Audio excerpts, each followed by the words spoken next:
In the middle of a traffic jam, Emile and his father Francois are having an argument because Emile didn't want to come and they're late because of him.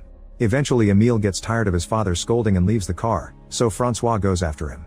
At that moment they notice an ambulance shaking while something screams inside before the windows break. Francois immediately drags Emile into hiding as the ambulance's doors are pushed open and a creature half bird half man comes out, landing on top of a car. Security officers rush to recapture the mutant, who struggles and yells at them, scaring everyone on the road. The mutant manages to throw the officers away from him and then runs away.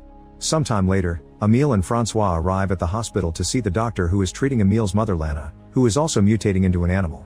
It turns out that for the last 2 years, many people all over the country have suddenly started mutating into more animalistic forms, and most of the time they end up being very violent.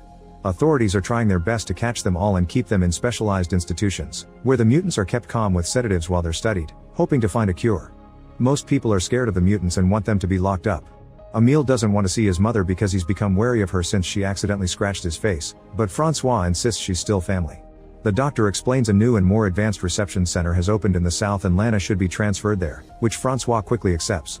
He wants to move there with Emile so they can start a new life, away from the judgment of people who already knew Lana. When they enter Lana's room, Emile notices all the scratches on the walls and doesn't go too close. Francois does sit with her and talks to her believing it helps, but Emile doesn't think she can understand anything they say. Some weeks later, Emile, Francois, and their dog move to their new home by the forest. Soon Emile starts going to school and when the teacher introduces him to the class, Nina asks too many questions. Emile decides to lie and says his mother is dead before explaining his scar was caused by lightning. Later that night, a huge storm strikes the town. The power goes out, and Emile is woken up by the noise caused by the wind and the lightning.